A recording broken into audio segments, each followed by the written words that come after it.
हम आपको एक रोमांटिक कहानी सुनाने जा रही हूँ। आप लोग प्यार से सुने। चैप्टर 1। जाने दो मुझे, जाने दो मुझे, छोड़ दो, प्लीज छोड़ दो मुझे, प्लीज जाने दो। तुम एक इंसान भी हो या नहीं, प्लीज जाने दो मुझे। तुम पागल हो गया क्या? घटिया इंसान, तुम बहुत गंदे हो, प्लीज मुझे छोड़ दो, हैवान कहीं के। अनिका, जो कि एक कमरे में अभी से खुद को बचाने की कोशिश कर रही थी।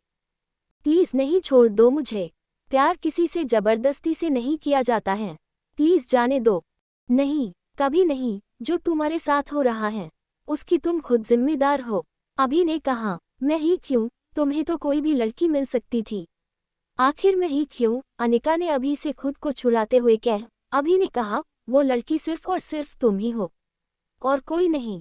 ये कहकर अभी अनिका को किस करने लगा। उसकी किस किसी पनिशमेंट से भरी थी। अभी ने अनिका को जार सा भी हिलाने तक नहीं दिया था। अनिका ने अभी को मारना शुरू कर दिया था, जिसके कारण अभी की पकड़ उस पर और भी मजबूत हो गई थी। कमरे खिड़की में से चांद रोशनी सीधे अनिका के चेहरे पर पड़ रही थी, जिसके के कारण अभी उसकी खूबसूरती में पागल हो रहा था। अनिका को देखाकर उसकी हरकतें और भी भयानक होने लगी थी। अनिका का बेहोश होने लगी थी। बेहोश होने से पहले अनिका इस बात को साफ महसूस कर रही थी कि अभी उसे बस पान चाहता था। उद्धरण चिन्ह। अगली सुबह सूरज की किरणें खुली खिड़की से सीधे कमरे में आ रही थी, जिसकी वजह से वो पूरा कमरा रोशन हो गया।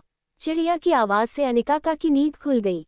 अनिका ने जैसे ही उठने की कोशिश की, लेकिन अगले ही पल उस महसूस हुआ कि उसकी कमर पर किसी का हाथ है। एक पल के लिए उसका मन किया कि वो यहाँ से भाग जाए। Dot dot dot dot dot dot dot dot लेकिन अगले ही पल उसने ध्यान से अभी के चेहरे को देखा, जो कि सोते समय किसी शांत झील की तरह है। लेकिन वह जानती थी कि वह कैसे है। भले ही वो सोते समय किसी राजा की तरह गल रहा था। उद्धरण चिन्ह। और जैसे ही उसने उसका हाथ अपने शरीर से हटाने की कोशिश की, वैसे ही अभी उसके ऊपर आ गया। तुमने यहाँ से जाने के बारे में अगर सोचा भी तो अच्छा नहीं होगा, अभी ने कहा। उस पहले कि वह आगे कुछ कहता, अनिका ने झट से कहा, नहीं, मैं यहाँ से कहीं नहीं जाऊंगी। उद्धरण चिन्ह। यह आखिरी बार है जब मैं तुम पर भरोसा कर रहा हूँ। उद्धरण चिन्ह। अभी ने कहा और आपने होठों को उसके होठों पर रख दिया। ये किस कल रात की तरह बिल्कुल भी नहीं थी। कल जहाँ किसी चीज को पाने का जुनून था, वहाँ आज वो उसे अपने प्यार का एहसास करा रहा था। अगले ही पल अनिका सोचकर डर गई कि आगे क्या होने वाला था।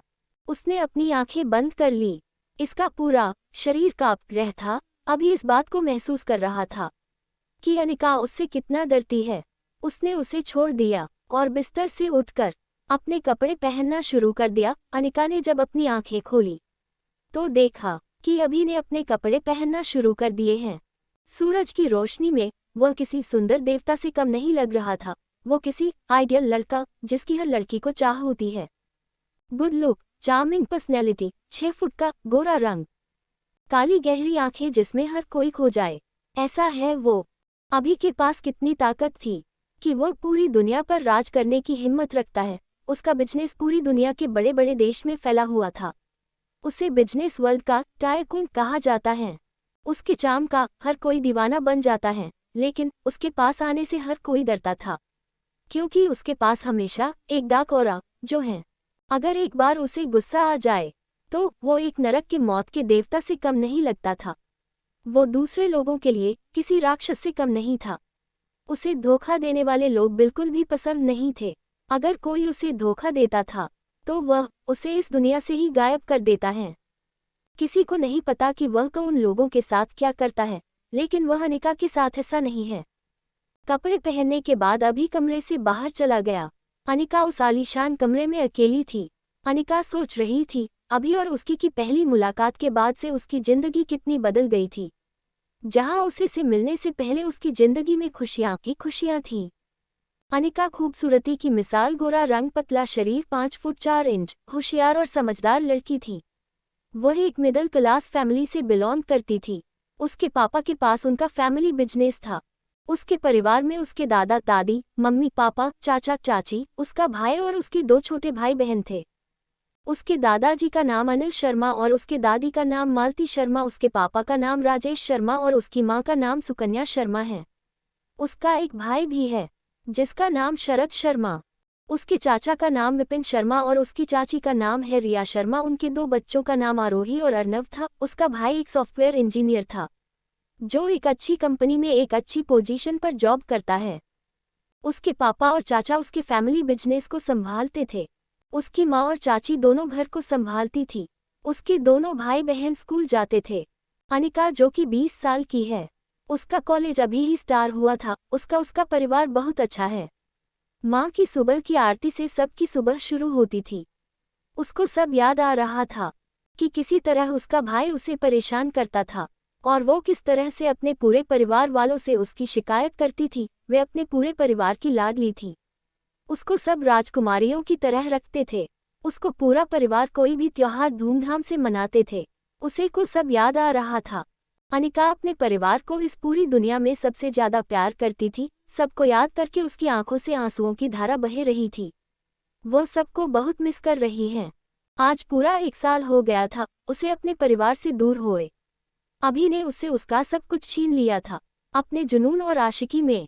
इस 1 साल में ना जाने कितनी बार यहाँ से भागने की कोशिश की थी उसने। एक छोटा सा मौका और वह यहाँ से भागने के लिए तैयार रहती थी, लेकिन हर बार उसे इस नरक में वापस आने ही पड़ता था। जितनी बार भी अनिका ने यहाँ से भरने की कोशिश, कितनी बार ही अभी का जुनून उसे पाने के लिए और बढ़ जाता था। अनिका ने सोचा अगर यह सब ऐसे ही चलता रहेगा तो वो इस नरक से कभी बाहर नहीं निकल पाएगी। अनिका ये सब सोचते सोचते न जाने कब उसकी आंख लग गई और वह वापस से सो गई।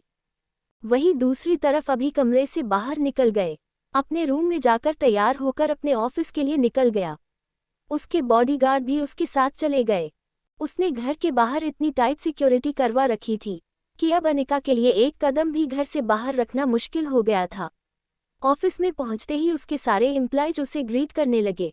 उसने अपने असिस्टेंट को कॉल किया और जल्द ही वो अपने केबिन में पहुंच गया। उसका असिस्टेंट जिसका नाम कपिल था, वह अपने बॉस के आगे थर थर कांप रहा था, क्योंकि उसकी एक लापरवाही की वजह से अनिका को घर से भागने का मौका मिल गया था। अभी कपिल को ऐसी नज़रों से देखा रहा था जैसे कि वो कोई खाने की चीज़ हो जिस वो पूरा का पूरा खा जाए। कपिल को अपने शरीर पर ठंडा पसीना महसूस हो रहा था। कपिल मन में सोच रहा था कि क्या उसके बॉस अनिका के प्यार में पूरी तरह पागल हो गया है, और एक वह लड़की जो बॉस प्यार को समझती ही नहीं है।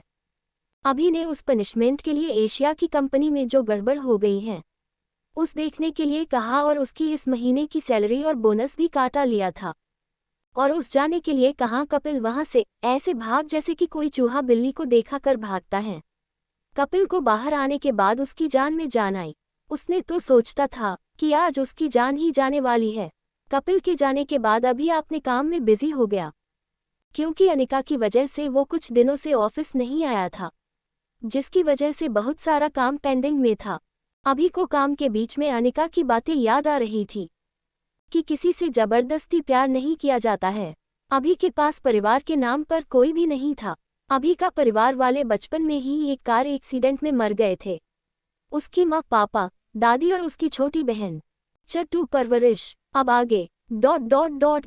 अभी को बचपन से बहुत कुछ सहन पर था। छोटी सी उम्र में ही उसने अपने परिवार को खो दिया था। उसके लिए ये किसी बुरे सपने जैसा था।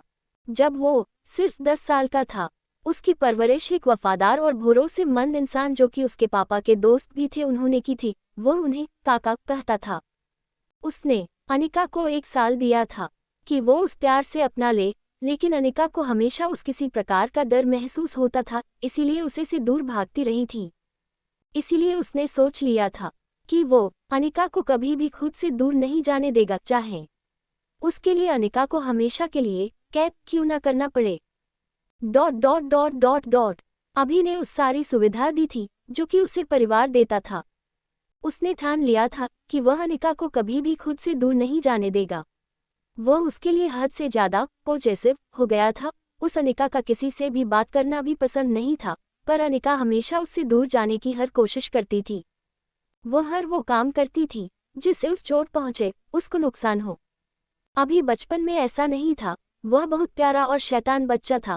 वह अपनी शैतानी से पूरे घर को सिर पर उठा लेता था। घर के सारे नौकर उससे परेशान हो जाते थे। उसकी दादी उससे बहुत प्यार करती थी। अगर कभी उसकी मम्मी पापा डांटते थे तो वो अपनी दादी के पास चला जाता था। उसकी दादी उससे बहुत प्यार करती थी, इसीलिए उनके सामने कोई उसे हटाने की हिम्मत नहीं करता था। वह भी अपनी दादी से बहुत प्यार करता था। जब तक उसकी माँ उस कहानी नहीं सुनाती थी तब तक वह नहीं सोता था। वह अपनी बहन से बहुत प्यार करता था क्योंकि वह बहुत प्यारी और मासूम थी। अपने परिवार को खोने के कारण अभी डिप्रेशन में आ गया था। उसने खुद को कमरे में बंद कर लिया था। न वह किसी से बात करता था और न ही किसी को खुद को करीब आने देता था। काका ने उसे उस समय बहुत सहारा दिया और उसे उस डिप्रेशन से भी बाहर निकाला था कि वह इतना काबिल बन जाए कि वह अपने परिवार की विरासत को संभाल सके।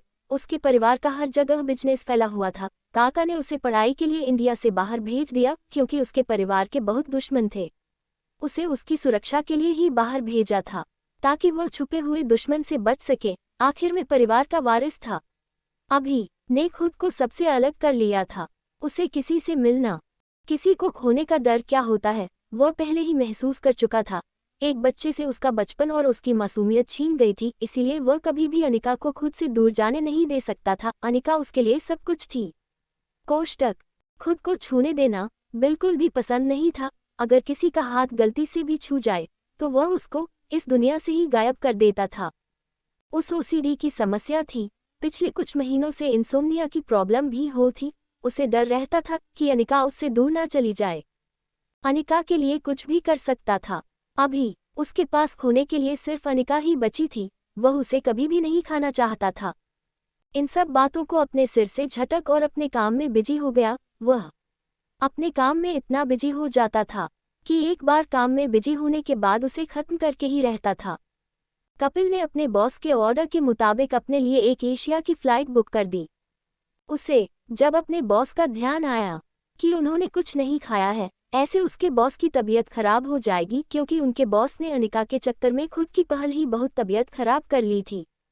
ना समय पर खाना खाना और ना समय पर सोना, जिसके कारण उनके शरीर का थोड़ा बैलेंस बिगड़ गया। जब वह खाना लेकर गया तो अभी बॉस काम में बहुत बिजी था। कपिल की फ्लाइट कल की थी, इसलिए उसने आज अपने बॉस की काम में मदद कर देने का सोचा। सुबह से लंच का टाइम हो गया था, लेकिन उसके बॉस ने काम में बिजी होने के कारण खाना पर ज्यादा ध्यान नहीं दिया। घर पर जब अनिका सोकर उठी तो पहले से दोपहर के 12 बजे बज रहे थे। थकान के कारण अनिका का अभी भी उठने का कोई मन नहीं था, लेकिन भूख कारण अनिका के पेट में चूहे कबड्डी खेल रहे थे क्योंकि अनिका ने कल से कुछ नहीं खाया था। इसीलिए वो जल्दी से उठी और फ्रेश होने गई। अनिका अभी से दूर जाने के चक्कर में उसने खुद का बिल्कुल भी ध्यान नहीं रखती थी। वह कभी भी ध्यान से नहीं रहती थी। उसने सारे घर के नौकरों को परेशान कर रखा था ताकि वह लोग उसे परेशान होकर अभी से उसकी शिकायत करें ताकि वो उसे जाने दो। उसकी हरकतों के कारण घर के सारे नौकरों का जीना हराम हो गया था। अनिका जल्दी से फ्रेश होकर नहाकर नीचे खाने के लिए गई। उसको आते देख नौकरों ने उसके लिए जल्दी से ब्रेकफास्ट को सर्व किया। अनिका के शरीर की देखभाल के लिए उसे अच्छा से अच्छा खाना दिया जाता था ताकि उसे किसी भी प्रकार की कमजोरी ना हो। खाना खाने के बाद अनिका अपने कमरे में आ गई। कुछ देर अपने बिस्तर पर लेटने के बाद अनिका बाहर गार्डन में आ गई। अनिका जहां रहती थी वह जगह किसी पैलेस से कम नहीं थी। घर के चारों तरफ फूलों से भरा बगीचा था। अनिका अपनी पसंदीदा जगह पर बैठ गई। अनिका ने सोचा अगर ऐसे ही चलता रहा तो वो इस नरक से कभी बाहर नहीं निकल पाएगी। उसे अपनी आज़ादी वापस चाहिए। उसे अपने परिवार से मिलना था। न जाने उसका परिवार किस हाल में होगा, लेकिन वो इस राक्षस से कैसे छुटकारा पाएगी। वह तो मुझे कहीं जाने भी नहीं देता। वह अपने कॉलेज भी नहीं जा पा रही थी। अनिका ने सोचा साम दाम दंड भेद सब तो करके देख लिया। अनिका जब से यहाँ आए है तब से उसने अभी परेशान करने के लिए ना जाने क्या क्या किया था, लेकिन अभी ने उसे कभी नहीं छोड़ा। उसने उसे मारा भी, लेकिन अभी ने कभी भी उस पर हाथ नहीं उठाया। क्या वह सच में उससे प्यार करता था? लेकिन वह उसकी पजेसिवनेस से भी बहुत डरती थी। एक बार की बात है, उसने एक बॉडीगार्ड से सिर्फ नॉर्मल ही बात की थी। उसने उस बॉडीगार्ड को बहुत मारा और उसे इस लायक भी नहीं छोड़ा कि किसी से बात कर सके। उसने अनिका को कई बार डराया ताकि वह उस छोड़ के जाने का ख्याल अपने मन से निकल दे। तब से अनिका को उससे और भी डर महसूस होने लगा और वो उससे दूर भागने के बारे में सोचती रहती थी। घर के नौकरों को भी अपने मालिक की यह बात बिल्कुल भी पसंद नहीं थी कि वह किसी को अपने ही घर में कैद करके रखे, लेकिन वो कुछ नहीं कह सकते थे क्योंकि इसका अंजाम बहुत बुरा हो सकता है। यही सब सोचते सोचते शाम हो गई। अनिका ने जल्दी से अपना खाना खाया और अभी के आने से पहले सो गई, लेकिन वो उस रात उसके कमरे में नहीं आया। अभी अपने काम में बिजी होने के कारण उसे पता ही नहीं चला कि कब शाम हो गई और शाम से रात हो गई। काम करते करते रात के 3 बजे बज गए थे। वो ऑफिस से जल्दी से अपने घर के लिए निकल गया। जब वो घर आया तो अनिका गहरी नींद में सो रही थी, वो भी बिना अपने कपड़े चेंज किए। अनिका की बगल में जाकर लेट गया। उसने अनिका के फोरहेड पर किस किया और उसे अपनी बाहों में भर लिया। जब भी वह अनिका के पास होती है तो उसे बहुत सुकून महसूस होता है। उसके लिए अनिका का उसकी दुनिया थी। वो अपनी फीलिंग को शब्दों में बयां नहीं कर पाता था। अनिका को अपनी नींद में कुछ महसूस हुआ, लेकिन वह कसमसा कर सो गई। अभी को भी थोड़ी ही देर में नींद आ गई और वो भी से गया। अनिका ने एक बहुत बुरा सपना देखा कि उसके पीछे कुछ गुंडे उसे मारने के लिए भाग रहे हैं। अनिका पूरी तरह से पसीने से तरबतर हो गई। जब अभी ने देखा कि अनिका के माथे पर सिलवटें पड़ रही है और पसीना आ रहा, तो उसने उसे शांत करने के लिए उसके बालों को सहलाने शुरू कर दिया। अनिका ने अपना सिर अभी की चेस्ट में छुपा लिया। थोड़ी देर में वो शांत गई और दोबारा सो गई। अभी भी सो गया। छतरी, मुझे खुद को बदलना होगा। अब आगे। अभी अनिका के उठने से पहले ही उठ गया ताकि वह उसे देखकर डरे ना। वह कभी भी नहीं चाहता था कि अनिका उससे डरे, लेकिन वो क्या करे। अनिका को उससे डर महसूस होता रहता था। वे जल्दी से रेडी होकर बिना नाश्ता किए ही ऑफिस के लिए निकल गया। कपिल अपने बॉस के ऑर्डर के मुताबिक एशिया के लिए निकल गया। घर पर जब अनिका सोकर उठी तो 9 बजे बज रहे थे। अनिका जल्दी से फ्रेश होकर ब्रश कर और नहाकर नीचे ब्रेकफास्ट करने के लिए आ गई और ब्रेकफास्ट करके वो वापस अपने कमरे में आ गई। ऑफिस में अभी को सभी एम्प्लॉइज ने ग्रीट किया। बदले में अभी ने अपने सर को हल्का सा हिला दिया और वो अपने केबिन की ओर चला गया और वो अपने काम में बिजी हो गया। थोड़ी देर में उसका बेस्ट फ्रेंड उससे मिलने आता है, जिसका नाम अभिनव है। अभिनव उसका दोस्त और उसका भाई भी है, क्योंकि वह उसके पापा के बेस्ट फ्रेंड का बेटा है। अभिनव उसे बचपन से जानता था। वो उसके हर प्रकार के नेचर से वाकिफ है। उसे पता है कि जब उसको गुस्सा आता है तो वो क्या क्या करता है। अभिनव, कैसा है यार तू? अभी मैं बिल्कुल ठीक हूँ, तू बता तू कैसा है? अभिनव को भी अनिका के बारे में पता है। विस्मयादिबोधक चिन्ह कि वो अभी की जिंदगी में क्या मायने रखती है। वह भी चाहता था कि अनिका उसे अपना ले। उसने भी अनिका को एक बार देखा था, उसे भी अनिका पसंद आई थी, लेकिन उसको अपने दोस्त का भी पता था कि वह कैसा है। वह एक शॉर्ट टेम्पर इंसान है। वह चाहता था कि उसका दोस्त हमेशा खुश रहे, क्योंकि वह जानता था कि उसने बचपन में क्या क्या प्रॉब्लम फेस की है और अब वह चाहता है कि उसकी जिंदगी में खुशियां दस्तक दे। इसीलिए उसने अनिका से अपनी नजरें फेर ली। कोष्टक, अभी कब आया तू इंडिया? अभिनव, बस कुछ दिन पहले। अभी कैसा चल रहा है तेरा बिजनेस? अभिनव, ठीक है। अभिनव ने अपनी चेयर से उठते हुए कहा, चल लंच करने चलते हैं। कहीं बाहर? नहीं यार, अभी मैं बिजी हूँ। अभी ने अपने लैपटॉप पर देखते हुए कह, तू जा कर ले। अच्छा, मैं इतनी दूर से तेरे लिए आया हूँ और तू है कि बस काम काम में ही रहता है, अभिनव ने कहा। अभिनव के बार बार कहने पर अभी मना गया, क्योंकि उसे पता था कि अभिनव कितनी दूर से उसके लिए आया है, उसका हालचाल पूछने के लिए। थोड़ी देर बाद वो लोग एक होटल में पहुंच गए। अभी ने एक रूम बुक किया और साथ ही खाने का ऑर्डर भी दे दिया। अभिनव से रहा नहीं गया और उसने पूछ लिया कि अनिका कैसी है। अनिका का जिक्र होते ही अभी के चेहरे के भाव बदल गए। ठीक है वह, अभी ने कहा, और तेरे और उसके बीच में कैसा चल रहा है सब कुछ? अभिनव ने धीरे से कहा।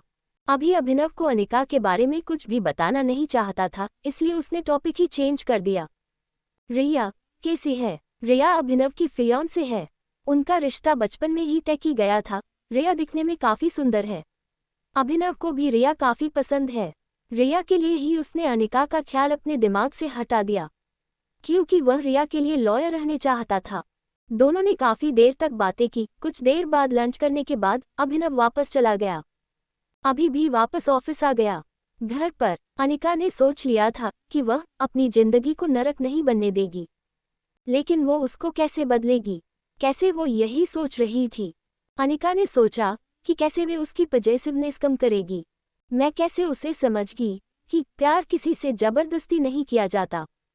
पहले मुझे खुद को बदलना होगा। अगर मैं उससे उसी तरह से डरती रही तो मैं खुद ही अपनी जिंदगी को नरक बना लूंगी। मुझे उससे दूर भागने का ख्याल अपने दिमाग से निकालना होगा।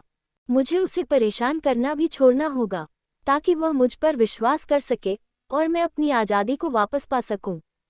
मुझे अपना व्यवहार भी बदलना होगा। अनिका ने सोच लिया था कि वह अपनी गलतियों को सुधरेगी। अनिका ने सोचा कि वे क्या क्या करेगी। अनिका ने सोच लिया था कि वह आज अभी से बात करके रहेगी। अगर वह ऐसे ही अभी से दूर भागती रही तो खुद को कभी भी नहीं बचा पाएगी और ना ही अभी को समझा पाएगी। उसने सोच लिया था क्यों ना एक बार इस रिश्ते को एक मौका देकर दिया जाए। हर बार उसने अभी से डर के कारण कुछ नहीं सोचा।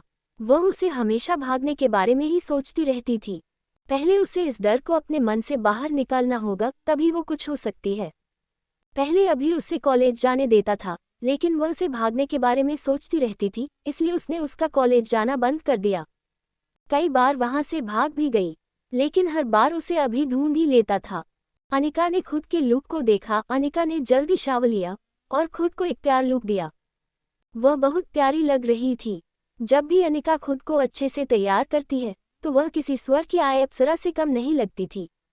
अनिका ने सोच लिया था कि जब उसे यही रहना है तो वो खुद को टॉर्चर क्यों करे, उसे खुद को खुश रखना चाहिए। इतनी देर से सोचते सोचते रहने के बाद अनिका को भूख लग गई थी, इसलिए वह जल्दी से नीचे आए और अपना खाना खाकर वापस अपने रूम में चली गई। ऑफिस में ... अभी अपने काम को खत्म करने के बाद उसे 2-3 मीटिंग अटेंड करनी थी, इसलिए वह मीटिंग अटेंड करने चला जाता है।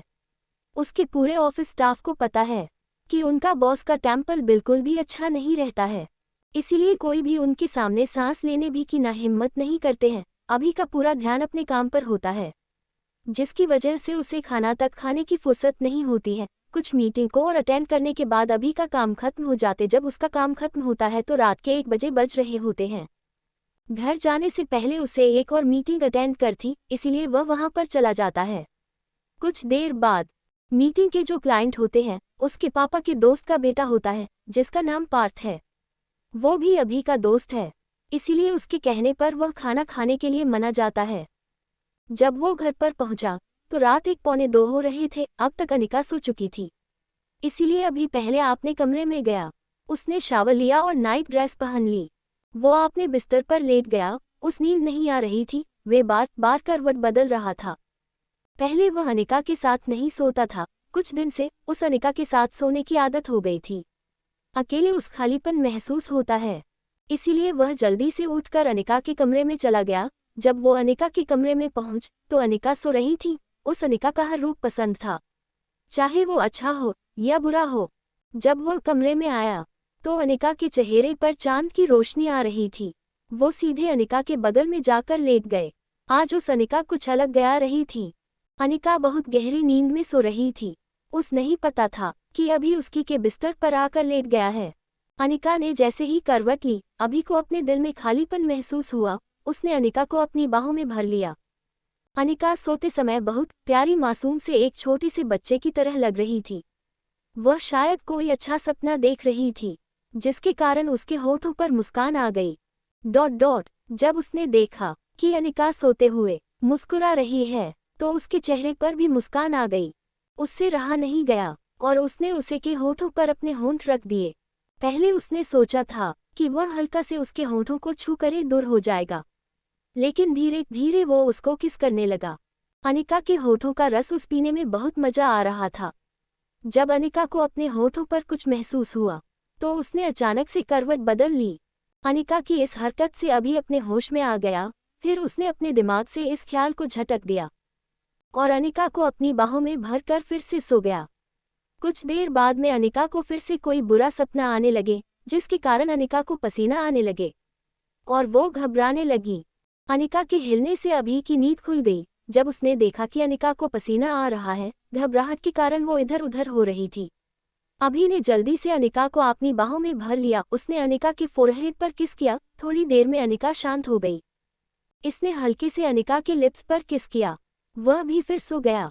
चफोर पहली मुलाकात। अब आगे। अगली सुबह जब अनिका उठी तो वह कमरे में अकेली थी। ... उसने अंगड़ाई ली और खुद को ही गुड मॉर्निंग विश किया। फिर उसे जल्दी से अभी की याद आई कि उसे उससे बात करनी है। वह जल्दी से उठकर उसके कमरे में गई, लेकिन वो वहां पर नहीं था। उसने एक नौकर से भी पूछा। उसे पता चला उद्धरण चिन्ह ... कि अभी उसके उठने से पहले ही ऑफिस जा चुका है। अनिका अब कुछ नहीं कर सकती थी। उसने जिस नौकर से पूछा था वह हैरान था कि अनिका उसके बॉस के बारे में पूछ रही है। हमसे तो वो उससे दूर भागती रहती है, पर आज क्या हुआ? अनिका के चेहरे पर आज पहली बार बॉस के ना मिलने पर उसके चेहरे पर उदासी थी। वह हैरान था अनिका को देखकर। अनिका बेमन से ही अपने कमरे में आ गई और वापस अपने बेड पर लेट गई। उसने खुद से ही कहा, अब तो अनिका तू कुछ नहीं कर सकती है। अब तो उसके आने का वेट ही कर सकती है। ऑफिस में अभी अनिका की वजह से जल्दी उठकर बिना नाश्ता किए ही निकल गया, ताकि उसे न पता चले कि अभी उसी के कमरे में उसी के बिस्तर पर सोया था। अपने बॉस को आते देख सभी एम्प्लॉइज ने उसे गुड मॉर्निंग विश किया। अभी के पीछे उसके बॉडीगार्ड भी चल रहे थे। अपने केबिन में पहुंचकर अभी अपने काम में बिजी हो गया। अभी 2 साल से एक बहुत बड़े प्रोजेक्ट पर काम कर रहा था। वे उसके लिए बहुत इम्पोर्टेंट प्रोजेक्ट है। उसके पापा ने उसे बचपन में कहा था कि उसने अपने बिजनेस को बहुत ऊंचाई तक लेकर जाना है। उसके पापा चाहते थे कि वह उनका नाम रोशन करें, इसलिए यह प्रोजेक्ट के लिए बहुत ज़रूरी था। ये प्रोजेक्ट ऑस्ट्रेलिया का था। एक बार शुरू के बाद वो वहाँ पर भी अपने बिजनेस स्टार्ट कर सकता है। इस प्रोजेक्ट के लिए अभी ने दिन रात एक कर दिया था। घर पर अनिका उसके ना मिलने पर खुश नहीं थी। अनिका अभी और उसकी की पहली मुलाकात के बारे में सोच रही थी। वह दिन उसके कॉलेज का पहला दिन था।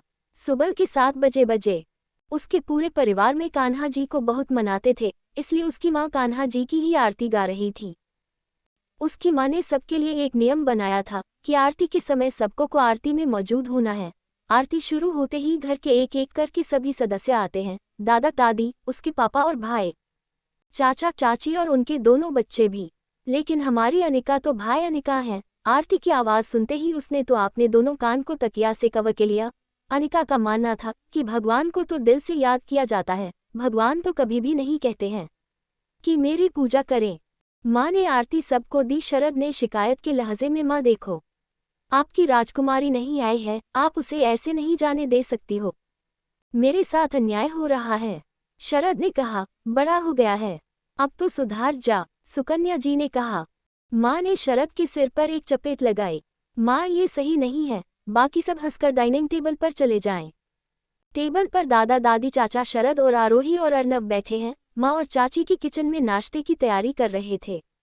पापा अनिका के रूम की तरफ चले जा रहे थे। माँ किचन में से कहती है, जाकर अपनी लाडी को उठा दीजिए, आज उसका कॉलेज का पहला दिन है, अगर वह लेट हो गई तो पूरा घर सिर पर उठा लेगी। जा रहा हूँ। पापा अनिका के रूम का डोर ओपन करते हैं। अनिका ने खुद को ब्लैंकेट से कवर कर रखा था। पापा, अनिका बेटा उठ जा, आज कॉलेज नहीं जाना क्या? कॉलेज का नाम सुनते ही अनिका उठ गई। अनिका पापा से, पापा टाइम क्या हो गया है?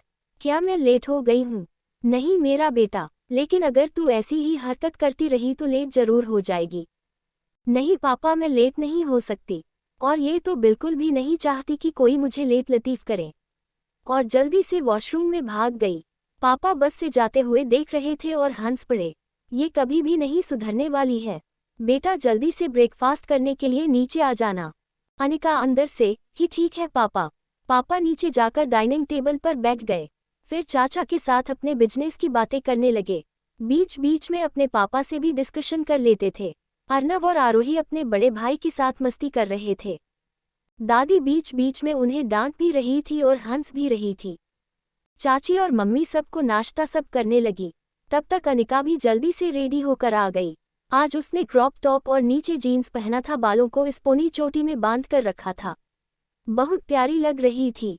उसने घड़ी में टाइम देखा तो 8:30 बज रहे थे। शरद आ गई। शैतान, अनिका क्या कहा आपने? मैंने सुन लिया। भाई आपकी जो ये बड़बड़ाने की आदत है ना उसे छोड़ दो। अच्छा जी, क्या करेगी तू? मैं वह। अनिका की बात पूरी होने से पहले ही मम्मी बीच में बोल पड़े, तुम दोनों ये लड़ना बंद करो वरना किसी के लिए भी अच्छा नहीं होगा।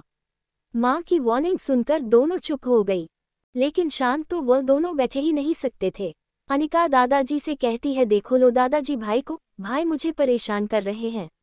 दादाजी शरद से कहते हैं, तू बड़ा हो गया है। दादाजी की बात सुनकर शरद ने भोला सा चेहरे बना लिया। अनिका धीरे से भाई को सॉरी बोला और इतना मासूम सा चेहरा बना लिया। उसका चेहरा देखकर लग रहा था कि दुनिया की सारी मासूमियत किसके चेहरे से झलक रही है। शरद अपने बहन के चेहरा देखकर उसे माफ कर देता है क्योंकि वह उसे बहुत प्यार करता है। अनिका ने जल्दी से ब्रेकफास्ट किया और कॉलेज के लिए निकल गई। पापा और चाचा जी ऑफिस के लिए निकल गए। शरद भी अपनी कंपनी के लिए निकल गया। आरोही और अर्नव भी स्कूल के लिए चले गए। घर पर मम्मी और चाची रह गई थी जो घर का देखभाल कर रही थी। अनिका घर के बाहर निकलकर अपनी फ्रेंड के घर प्रिया के घर चली गई। अनिका प्रिया से, प्रिया यार तू लेट कर आएगी क्या? अनिका और प्रिया बचपन की बेस्ट फ्रेंड थी। प्रिया का परिवार भी अनिका को अपनी बेटी की तरह मानता था। अनिका और प्रिया दोनों कार में जाकर बैठ गई और कॉलेज के लिए निकल गई। दोनों का आज पहला दिन था इसलिए वे दोनों बहुत एक्साइटेड थीं। कॉलेज के रास्ते में दोनों में ढेर सारी बातें की। कॉलेज में पहुंचकर अनिका ने कार को पार्किंग एरिया में पार्क किया और वहां से दोनों अपनी अपनी क्लास के लिए निकल गई। अनिका के क्लास में जाने के बाद प्रोफेसर भी क्लास में आ गई। अनिका की क्लास खत्म होने के बाद वह प्रिया की क्लास की तरफ चली गई। उधर से प्रिया भी अनिका से मिलने के लिए आ रही थी। दोनों बीच रास्ते में ही मिल जाती। अच्छा हुआ तू आ गई, अनिका प्रिया से, मुझे ना बहुत भूख लगी है, चल कैंटीन चलते हैं। दोनों फिर वह से कैंटीन के लिए चली जाती हैं क्योंकि दोनों में कॉलेज के आने की जल्दी ढंग से ब्रेकफास्ट नहीं किया था। इस जल्दी से कैंटीन की तरफ चली गई। दोनों जाकर एक टेबल पर बैठ गई। दोनों ने अपने लिए सैंडविच और कोल्ड ड्रिंक का ऑर्डर दिया। दोनों अपना खाना एंजॉय कर रही थी। दोनों सिर अपनी अपनी क्लास में चली गई। इसी तरह उनके कॉलेज का पहला दिन खत्म हो गया। कॉलेज खत्म होते ही दोनों अपने घर के लिए निकल गई। अनिका ने पहले प्रिया को उसके घर पर ड्रॉप किया। अनिका ने उसे शाम को मिल को कहा। फिर अनिका अपने घर की तरफ निकल गई। उसने घर जाकर कार को पार्किंग एरिया में पार्क किया और अंदर चली गई। इसकी माँ ने उसे आता हुआ देखकर, कहाँ आ गई तू? हाँ माँ, और आकर उनके गले लग गई। माँ मैं बहुत थक गई हूँ, अपने कमरे में जा रही हूँ, कुछ खाने के लिए भेज दो। ठीक है तू चल, मैं आती हूँ। अनिका जाकर अपना बैग साइड में रखकर बैग पर लेट गई। कुछ देर में उसकी माँ खाने के लिए उसके लिए कुछ लाती है। माँ को आता है देखाकर अनिका बेड से उठकर बैठ गई। इतनी देर में अर्नव और आरोही भी अनिका के कमरे में आ गई। माँ ने उनको आता हुआ देखकर वह कमरे से बाहर चली गई। दीदी दीदी हम भी आपके साथ खा ले। हाँ क्यों नहीं, अनिका ने कहा। आरोही अनिका से, दीदी हमने आपको बहुत मिस किया। अच्छा जी, एक दिन में ही। अनिका ने दोनों को गले लगाया और कहा, मैंने भी तुम दोनों को बहुत मिस किया। फिर दोनों को चॉकलेट दी और खुशी से दोनों बाहर निकल गया। च 5 ईगो। अब आगे। अनिका अनरव और आरोही को देखकर बहुत खुश थी। उन दोनों के जाते ही अनिका ने थोड़ा आराम करने की सोची। फिर वह सो गई। जब वह उठी तो शाम के 5 बजे बज रहे थे। अनिका ने फोन उठाकर प्रिया को मैसेज किया कि वह रेडी रहे शॉपिंग करने के लिए। प्रिया ने जब मैसेज देखा तो वह खुश हो गई और उसने उसे ओके कहा। अनिका भी खुश थी क्योंकि वह काफी दिनों से शॉपिंग करने नहीं गई थी। अनिका जल्दी से उठकर शावर लेने चली गई। वह भी जल्दी से तैयार हो गई। उसने माँ को बताया कि वे शॉपिंग पर जा रही है। उसने अपनी चाची से पूछा कि उन्हें कुछ चाहिए तो नहीं, अगर चाहिए तो वह उसे बात दे, वो उनके लिए भी सामान ले आएगी। शाम का समय था इसीलिए दादा दादी वॉक पर गए थे, उनके साथ अर्नव और आरोही भी गए थे। अनिका प्रिया को मैसेज करती है कि वह रेडी रहे। अनिका अपनी गाड़ी लेकर उसके घर की तरफ निकल जाती है। अनिका प्रिया के घर के बाहर से ही तेज तेज हॉर्न बजाने लगती है। प्रिया आ रही हूँ ना, तो जल्दी आना, कितना वेट करती हैं मुझे। अच्छा बाबा अब चल। अनिका की अपनी गाड़ी को सड़कों पर दौड़ आती है। अनिका को कार रेसिंग का बहुत शौक है। प्रिया धीरे चल, किसी दिन तू मुझे अपनी कार में हार्ट अटैक दे देगी। हो मेरी जान, मैं तुझे कभी भी कुछ नहीं होने की। ले ठीक है, मैंने स्पीड कम कर दी। दोनों जल्दी ही मॉल में पहुंच गई। वह मॉल काफी हाई क्लास का था। उसकी टॉप फ्लोर पर अभी कपूर अपनी किसी मीटिंग के लिए आया था। दोनों को ही नहीं पता था कि उनकी किस्मत उन दोनों को एक दूसरे से मिलाने की साजिश कर रही है। एक तरफ अनिका और खुशमिजाज प्यारी मासूम लड़की, दूसरी तरफ अभी बहुत बोरिंग है, बस काम काम काम है उसकी जिंदगी में। और हाँ, हमारा अभी घमंडी भी बहुत है। ऐसी बात नहीं है कि अनिका के अंदर घमंड नहीं है, वह भी घमंडी है, पर वह हर जगह शो नहीं करती है, वह सिर्फ कहाँ करती है जहाँ उसकी जरूरत होती है। क्या होगा, किसका घमंड टूटेगा, अनिका का या अभी का? एक आग और दूसरा पानी दोनों ऐसे हैं। अनिका और प्रिया दोनों ही मॉल में अपनी अपनी शॉपिंग में बिजी हो गई। दोनों ने ही बहुत सारी शॉपिंग की। शॉपिंग करते वक्त अब टाइम निकल गया, किसी को पता ही नहीं चला। शॉपिंग करने की वजह से दोनों को ही भूख लग गई। फिर दोनों ही वही मॉल के अंदर के रेस्टोरेंट से खाना खाने के लिए चली गई। दोनों ने खाने का ऑर्डर दे दिया और खाने का वेट करने लगी। जल्द ही उनका खाना भी आ गया। दोनों ने अपनी अपनी भूख को शांत है फिर वहां से घर के लिए निकल गई। लेकिन उससे पहले अनिका को वॉशरूम जाना था। अभी जिस मीटिंग को अटेंड करने आया था वह एक रूम में थी। वह मॉल काफी स्टैंडर्ड का था, नीचे शॉपिंग था, ऊपर कमरे बने हुए थे। अभी का काम खत्म हो गया था, इसलिए वह अपने घर के लिए निकल रहा था। अभी अकेला था, उसके साथ उसके बॉडीगार्ड भी नहीं थे, इसलिए तो किसी से टकरा गया। जिससे वे टकराया था वह और कोई नहीं है, अनिका थी। अनिका अपने फोन में बिजी होने के कारण अपने सामने से आ रहे इंसान से टकरा गई। उसने उससे सॉरी भी कहा, लेकिन फोन में बिजी होने के कारण है आगे चलने लगी। जब अभी ने देखा कि वह जिस लड़की से टकरा, उसने ऐसे सॉरी कहने के बाद उसे देखा तक नहीं। जब अभी ने देखा कि उसे लड़की ने बिना उसे पर ध्यान दिया एक सॉरी कहा कर आगे बढ़ गई। ये उसके ईगो को चैलेंज करने के बराबर था। उसके पीछे लड़कियों की लाइन लगी हुई थी, हर कोई उसके सामने मरने मिटने को तैयार था, पर ये लड़की तो उसे पूरी तरह नजरअंदाज कर रही थी। दोनों के टकराने के कारण दोनों के हाथ आपस में टच हो गए थे। अभी को लगा कि उस लड़की ने उसे जानबूझकर टच किया है, इससे उसका गुस्सा और बढ़ गया। अनिका, जो कि अपने फोन में बिजी होने के कारण आगे चल रही थी, अचानक से उसकी बाजू को किसी ने पकड़कर दीवार से लगा दिया।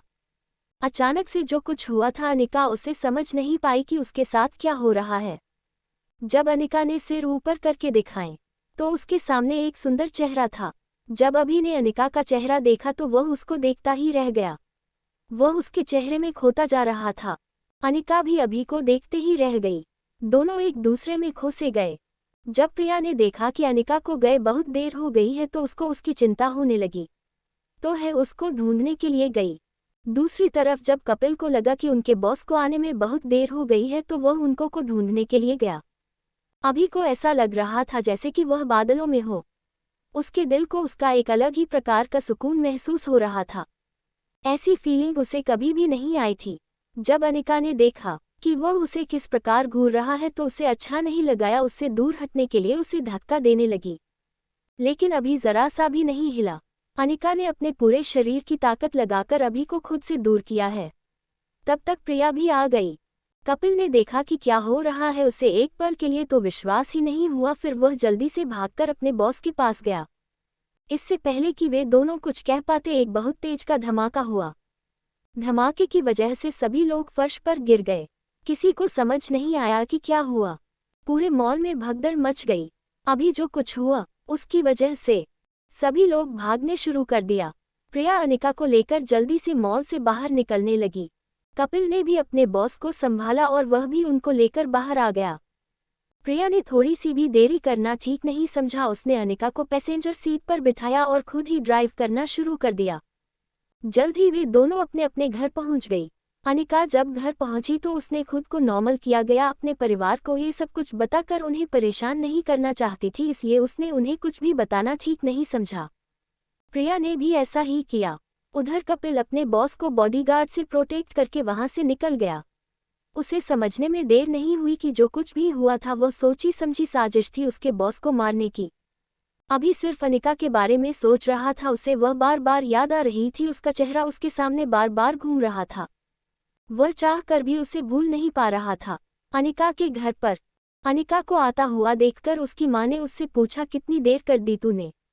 अच्छा ठीक है, अब तो आ गई ना, डिनर का टाइम हो गया था, जल्दी से फ्रेश होकर आओ और खाना खाने के लिए डाइनिंग टेबल पर बैठ जा। अनिका ने भी में गर्दन हिला दी और अपने कमरे की तरफ चली गई। जब शरद ने देखा कि अनिका बिना किसी को कुछ बताए सिर्फ हाँ में गर्दन हिलाकर चली गई तो उसको थोड़ा अजीब लगा, क्योंकि जब भी अनिका शॉपिंग से आती थी तो वह पूरे घर को अपनी शॉपिंग किया हुआ सामान दिखा दीजिए। उसको थोड़ा सा अजीब लगा, लेकिन वह सबके सामने पूछकर सबको परेशान नहीं करना चाहता था, इसलिए उसने सोचा कि वह डिनर के बाद उससे बात करेंगे। अनिका के दिमाग में अभी तक जो मॉल में हुआ था सिर्फ वही घूम रहा था। उसने सोचा कि आज तो वह बाल बच गई। उसे तो लगा था कि आज वह जिंदा घर नहीं आ पाएगी। वह धमाका बहुत तेज हुआ था। अनिका ने सारी बातों को अपने दिमाग से झटका और वह फ्रेश होने के लिए वॉशरूम में चली गई। अनिका फिर जल्दी से नीचे गई और सबके साथ मिलकर डिनर करने लगी। सब लोग बहुत खुश थे, इसलिए अनिका किसी को परेशान नहीं करना चाहती थी। शरद ने अनिका का चेहरा नोटिस कर लिया था कि वह एकदम चुप है। सब लोग ने डिनर करने के बाद लिविंग रूम में बैठकर बातें कर रहे थे। फिर थोड़ी देर में सब अपने अपने कमरे में चले गए। अनिका अपने कमरे में जाकर खिड़की के पास बैठकर चांद को देखो जा रही थी। फिर से है सारे ख्याल उसके दिमाग में आने लगे। अनिका ने अपना ध्यान हटाने के लिए फ़ोन में सॉन्ग लगाकर सुनने लगे। उसका फेवरेट सॉन्ग, मिले हो तुम हमको बड़े नसीबों से चुराया है मैंने किस्मत की लकीरों से, तेरी मोहब्बत से सांसें मिली है सदा रहना दिल के करीब होके, मिले हो तुम हमको बड़े नसीबों से चुराया है मैंने किस्मत की लकीरों से। गाना सुनते सुनते ना जाना कब अनिका को नींद आ गई, वह सो गई। आगे की कहानी सुनने के लिए पार्ट 2 देखें।